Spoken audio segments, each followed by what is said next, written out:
টুনটুনি ছিল ছোট্ট এক পাখি। তার গায়ের রং ছিল হলুদ আর ডানাগুলো ছিল লালচে। সে থাকত বড় এক বটগাছের ডানে বানানো ছোট্ট বাসায়।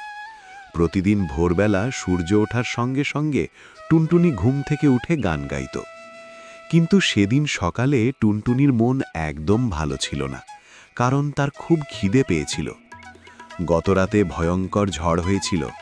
ঝড়ের জন্য আশপাশের গাছের ফুল আর ফল অনেকটাই ঝরে পড়ে যায়। টুনটুনি সকালে বেরিয়ে দেখল সে যে জায়গাগুলো থেকে প্রতিদিন খাবার সংগ্রহ করত সেখানে আজ কিছুই নেই। পেট খালি থাকায় তার উড়তেও কষ্ট হচ্ছিল। তবুও সে সাহস করে আকাশে উড়ে বেরিয়ে পড়ল খাবারের খোঁজে। সে প্রথমে গেল পুকুর পাড়ে। সেখানে কিছু পোকামাকড় খুঁজল, কিন্তু সবই পানিতে লুকিয়েছিল। তারপর সে গেল মাঠের ধারে। সেখানে কিছু ধান গাছ ছিল, কিন্তু সেখানেও খাবার পেল না।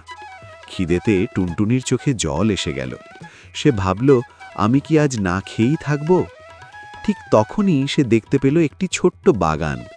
বাগানের মধ্যে লাল, হলুদ আর সাদা ফুল ফুটে আছে। টুনটুনি খুশিতে ডানা ঝাপটাতে লাগল। সে ফুলের কাছে গিয়ে দেখল সেখানে অনেক মিষ্টি মধু আর ছোট ছোট পোকা আছে। টুনটুনি মন ভরে খেতে লাগল।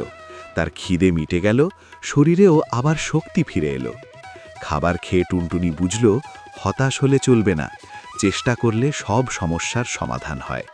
খুশি মনে সে আবার নিজের বাসায় ফিরে গেল এবং আকাশের দিকে তাকিয়ে মিষ্টি সুরে গান গাইতে লাগল। বন্ধুরা, তোমাদের কাছে গল্পগুলো কেমন লাগে কমেন্টে জানাও। ভালো লাগলে চ্যানেলটি সাবস্ক্রাইব করতে ভুলো না।